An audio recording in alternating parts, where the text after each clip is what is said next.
Hello everyone, welcome back to Automation and BeamNG Drive. My name is Tim, and today we're going to be building a supercar, not just any supercar, one with a sub 1000 RPM red line. I got this horrible idea one day, and I decided to go through with it, so yeah, you have to witness it. We're going to make this car out of carbon fiber. We're going to give it a monocoque made out of carbon fiber as well, and then we're going to make this thing mid-longitudinal, because why not? We're going to make both the front and rear suspension push rod, because that's good, max quality, and we're going to make it rear-wheel drive, that's all we can do. We're going to put a manual in this thing, 6-speed, give it a ridiculously high top speed, because for giggles. Actually, no, we're going to make it a 7-speed. We're going to give all this weird transmission tuning. I don't even know what I'm doing right now. All I want to do is make sure this thing will go fast, even with its sub 1000 RPM red line. Radial, sports compound, give it big, wide tires just in case it actually does something. For the wheels, we're going to make them nice and big, nice and imposing. We're going to make this thing look nice and fast. They're also going to be made out of carbon fiber, max quality, carbon ceramic discs, max size we can give. And in the rear, 3 piston! We're putting 3 pistons in the rear. This is blasphemy. This is blasphemy for me. I usually put 6 piston max everything. We're going to do a sport under tray. We're going to get this thing maximum airflow because, first off, if this thing actually works, I'm going to be kind of impressed because, keep in mind, less than 1000 RPM is the average idling speed for most cars. We have 3 seats like a McLaren F1, a race interior, and we're going to give it a luxury infotainment because why not? We're going to give it the best steering system possible. We're going to give it all the traction control, all the quality, just all of it. Every single bit of it. Every single last cent that we have in our bank accounts dedicated to quality. We're going to make this thing as lightweight as possible so it handles good. We're going to do some shifting weight in this thing because I want this thing to actually, be a good car. And okay, the engine sticks a little through the chassis. So what? I've had many cars that have done that. And now, we're going to do the most advanced everything on this thing. We're just going to make it as good of a car as we possibly can. We're going to make it so that this thing handles like a race car, so that this thing could easily do a sub 7-minute lap in the Nürburgring, because, hey, for all we know, the engine at under 1000 RPM might actually perform phenomenally well. It might actually beat out the Porsche 919 Evo Hybrid, for all we know. And this thing is top speed of all that, looking pretty good. The stats on this thing also look pretty good. A near perfect weight ratio for the front and rear. Nice. 40 miles per gallon is phenomenal. This thing sold a couple hundred units, which is awesome. And now, it's time for customization. I gave this thing an Acura NSX vent on the side of it because this thing is inspired by 3 different cars. It's inspired by the McLaren F1, the Acura NSX, and the Ford GT, particularly with the headlights. The headlights are where the Ford GT is, and this is actually inspired by the original race car, Ford GT, because, well, let's just say I'm planning on putting a big old vent in the hood, and I want this thing to just be a very good car. And if you're wondering where the McLaren F1 element is coming from, well, it's going to be in the interior in the form of seating.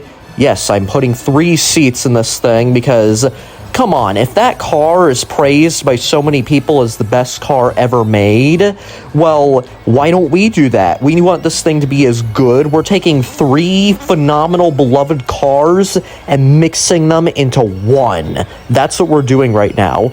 We're taking 3 of what's considered the greatest cars ever made, and we're just putting them in one, making this beautiful, perfect amalgamation. And of course, the interior is brown Alcantara, because seriously, what screams race car other than brown Alcantara? Nothing. Nothing screams McLaren F1 more than brown Alcantara. because every time I think of that car, I always think of brown Alcantara or brown leather in the interior. I don't think of like some crazy color. No, I just think of brown because it was the 90s. All cars had brown in the 90s because I don't know why. For some reason, every car had brown cloth, leather, Alcantara, whatever you can think of. For some reason, it was that, or it was black, or it was gray plastic. There were a whole bunch of different items you could find, but those were mainly the choices you had back then. It seems that way. I know it's not true. There were many cars that had much prettier interiors than what I'm describing, but hey, we're also going to name this thing the Peregrine after, you know, the fastest animal in the animal kingdom, because why not? We're going to do that, and, well, let's just look at this thing right here. It is beautiful, and if it looks like it's lagging, for me it's not. It's probably the recording thing. Yeah, right now it is lagging because I'm doing the voiceover for my recording, and we're making 111.9 horsepower. Not bad. Not bad at all, if I say so myself. That car actually makes it more powerful than some other cars I've made. And now, on to BeamNG Drive! So yeah, this right here is the car. Right here, it is, in all honesty, kinda insane. As I said, we have our hood vent for the Ford GT, that big old giant dent in the hood. That's based off of, like, the original Ford GT40 race car. But yeah, this thing right here also does not like starting up. This thing is an absolute pain in the butt to start up. And yes, this thing only revs to like 600 RPM. I'm not even joking. Oh, and if you noticed, all four exhaust pipes are right next to each other, just like a C7 Corvette. So we can add that together, and if you notice up on top of the video, there's a little 2x speed right there. There's a little label that says that, and no joke, what you are watching right now is actually twice as fast as what I actually had to go through. Yes, this is genuinely painful. And fortunately for us, it is fast enough to drift. So it succeeds as a drift car.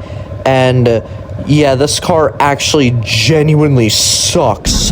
I don't know why I thought this was a good idea, but for some reason I decided to make it. It is horrible. This car is just miserable. It is awful. It's not even unreliable in like that goofy, unreliable way. And now, this is where the 0 to 60 comes in. And 10 seconds, we've just reached 30. This is painful. This is like genuinely painful. Like seriously, this thing has 111 horsepower. But keep in mind, all that horsepower is limited to just 600 RPM. That is all it's limited to. And oh my, we're 35 seconds in and we are just at the 50s. Just, why? Please go faster. Please, please go faster. Please go faster. Okay, we're at 50, 51, 52, 53, 54, 55, 56. It is probably going to take over a minute. And we're at a minute. Just, how did I make something this bad? Like, this isn't my worst car I've ever made. I've made cars that are just straight up awful and worse than this somehow. And we did it. 1 minute and almost 14 seconds. That is the 0 to 62 time for this, or 0 to 100 kilometer per hour time, which just... And now, we're just going to do a top speed run, just to see what this thing is capable of doing, and... Oh my, you have to be kidding me. And no joke, my car would have probably been able to reach 100 miles per hour by this point. It would have probably actually been able to reach top speed by this point. And keep in mind, as of making this video, I still drive a Kia Sorento. I'm not even joking. That thing, if I took that around the Nürburgring and raced against this, it would beat this thing. It wouldn't just beat this thing, it would absolutely smoke this thing. And yeah, my car might not be based off of 3.5 of the coolest cars ever made, but it's at least fast enough to, you know, reach 60 miles per hour in less than 10 seconds. And that's not even a problem at that point. It's fast enough to reach 60 in less than a minute. That is what we're dealing with. We're dealing with something this horrid and awful. And you know what? Now it's time to drive a proper supercar. Hypercar, if I even say so. Look at that. We're already at 200 miles per hour. And it's been like, what, like 10 seconds or something like that? We're almost at 300. And if you're wondering, the Turbine Thrasher is back. But unfortunately, this is the final generation Turbine Thrasher. I'm done with it after this car. I'm done making variations of the car because, keep in mind, I've made like so many variations of this car that I literally can't even name it normal things anymore. I have to add all sorts of different special characters into its name because of just how many different versions I've made of this thing. And if I had to take a guess, I've probably made like over 30 variations of this thing over the 2 years that it's existed for. And it started off as this, and it's now this. And this right here is going to be the last Turbine Thrasher ever. And now, let's go to the Hiroshi Raceway and let's go! Okay, now right here, I'm setting a timer because this is important. It's supposed to show us how long it takes for us to actually do anything. And as you can see, it's going really fast right now. That's me trying to start the car. You see, this car's RPM is so low that if I shift it into second gear, I am not even joking, it stalls out. It just stalls if I do that. And this is just miserable. And wow, it took us 2 minutes, pretty much, to start the car. I cannot believe that. This is pathetic. And keep in mind, we are going full force right now. Full force. And somehow, this pathetic piece of crap is unable to reach 60 miles per hour around this track. I bet you this thing won't be able to reach that at all. This thing will probably barely be able to reach 50 around the track. I bet you it probably won't reach 50 around the track because just turning this thing basically slows it down to nearly a dead stop. And I have to cheat in order to go around this track at a reasonable time. Oh, who am I kidding? We've been doing this for almost 3 minutes. I have to speed it up on the interior images because it is taking so long and I'm just frustrated. So enjoy what looked like a laggy slideshow. And yeah, this thing just sucks. I don't know why I made this. I was probably in a very bad mood when I decided to make this, and I thought, you know what? I want to do something that will cause me pain. Physical pain. Not physical, mental pain. Because driving this thing is pain. There's nothing love about this car. There is nothing wonderful about this car. Yeah, it may have a 7-speed manual, it may have a V12, it may be rear-wheel drive, it may have 3 seats like a McLaren F1, it may have all these cool features in it, but it's horrible. It's a horrible, awful machine that does not even deserve to be taken to a scrapyard. This machine deserves to be taken to the pits of hell to burn for all eternity, and we finally did 50 miles per hour. Wow, look at that. And it took us 4 minutes and 2 seconds. We didn't even qualify. I'm fairly certain that a semi-truck could do a better lap around this track. Not a fully loaded one, but a semi-truck nonetheless. And even if we take the startup time out, it would still be faster. Now we have our abomination of an automobile at the drag strip, and here we go. We finally got it started. Fatal Lua error, lovely. Just one of the most lovely things you could ever get. Seriously, it totally does not mean that something seriously wrong is going on. No, a fatal Lua error, the reason it's called that is because it's lovely. Fatal stands for fun, awesome, terrific, amazing, I don't know, Lolling or whatever that one engine company is called, and yeah, it took us like 26 seconds to do a drags race. 26 seconds to do a quarter mile, which is not actually the worst ever. I'm thinking about going in there, but considering how much time it takes to start this thing up, absolutely not. I am not going to risk it. I am not going to risk potentially stalling this thing out. I am not. And that really scares me, having to spend 2 minutes trying to start this thing up, and no, we're not going anywhere near those. No, we don't want this thing to have even the slightest problems. So yeah, we're just gonna drive it as safely as possible, and oh my. And oddly enough, we are still going fast enough to get pulled over in a school zone, which, yeah, makes sense. The school zones are 20 miles per hour, and yeah, we're going 45 miles per hour. No way. Also, can I tell you the funny thing? Literally, no joke, today, I was playing BeamNG Drive and not doing this because I get distracted easily.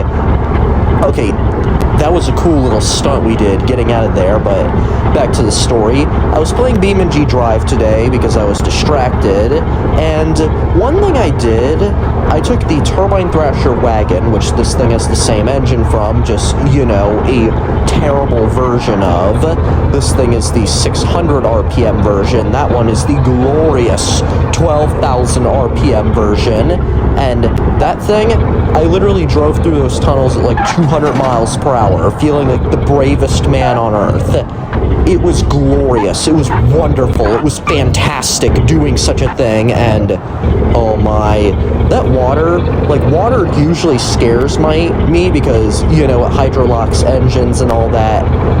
Just, it scares me even more with this thing, considering the amount of time and pain and agony it takes to restart a car. And anyway, there's the hole right there. I think it's over there. I'm actually not sure where it is. So we're going to be probably checking the map in order to make sure I'm even going the right way, because in all honesty, I do not want to look like an idiot. And if I look like an idiot in front of my peers, then that shows that I'm kind of incompetent at this game. And, okay, we could go there, and we could go there, which, actually, no, that's the one I want to go to.